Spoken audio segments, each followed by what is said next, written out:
আমি বানাচ্ছি ভাত, সজনে পাতার ভাজা। ভাজবো সজনে পাতার ভাজা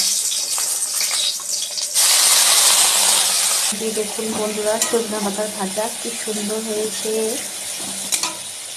এই যে দেখুন, কাবলি ছোলা ভিজিয়েছিলাম রাতে, এর সাথে আছে পনির। কাবলি ছোলা দিয়ে পনির বানাবো। দেখুন বন্ধুরা, আমি এখন 4টা কাঁচা লঙ্কা ফোড়ন দেবো, তারপরে কাবলি ছোলাগুলো দিয়ে দেবো। এর মধ্যে দিয়ে দিলাম হলুদ গুঁড়ো, লবণ, লঙ্কার গুঁড়ো, জিরে গুঁড়ো সব।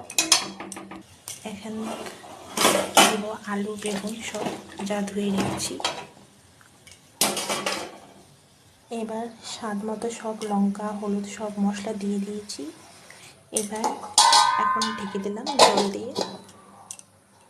দেখুন বন্ধুরা, এখন আমি ভাজা পনিরগুলো দিয়ে দিলাম।